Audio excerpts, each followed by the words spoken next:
भारत में खतरनाक वायरस दोबारा सामने आया है। निपा वायरस पाकिस्तान में भी अलर्ट जारी हो चुका है। ये वायरस चमगादड़ों से फैलता है और इसकी मौत की शरह 40 से 75% है, जो कि बहुत ज़्यादा है।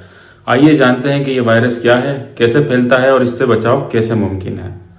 निपा वायरस एक ज़ूनोटिक वायरस है, यानी जानवरों से इंसानों में मुंतकिल होता है। इसका कुदरती होस्ट फ्रूट बैट्स हैं, यानी चमगादड़ हैं। ये पहली बार 1998 में मलेशिया में सामने आया, जहां 100 से ज़्यादा अमवात हुई।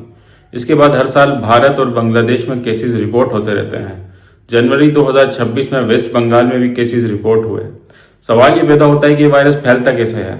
ऐसे फल या जूस जिन्हें चमगादड़ों ने छुआ हो या खाया हो, आलूदा खजूरें या उनका रस, बाज़ औक़ात में सूअर से भी वायरस फैल सकता है। और ख़तरनाक बात यह है कि इंसान से इंसान भी करीबी राब्ते बलगम या लुआब से मुंतकिल हो सकता है, या इन्फेक्टेड शख्स के खून से।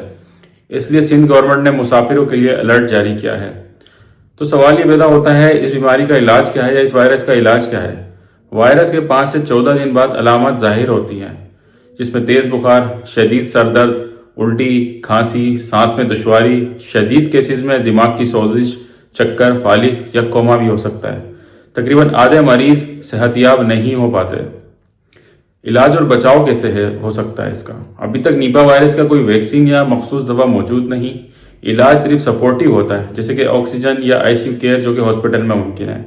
बचाव ही वाहिद हल है। चमगादड़ वाले इलाकों से दूर रहें, खुले या गिरे हुए फल हरगिज ना खाएं, फल अच्छी तरह धोकर इस्तेमाल करें, हाथ बार बार धोएं, बीमार अफराद से करीबा राब्ता ना रखें। अगर बुखार या मशकूक अलामत तो फ़ौरन अस्पताल जाएं। याद रखें, एहतियात ही बेहतरीन इलाज है। हेल्थ डिपार्टमेंट की हिदायत पर अमल करें। ये वीडियो शेयर करें ताकि ज़्यादा से ज़्यादा लोग महफूज रहें। मज़ीद इसी तरह की मुस्तनिद सेहत की मालूमात के लिए चैनल को सब्सक्राइब करें। अल्लाह हाफ़िज़।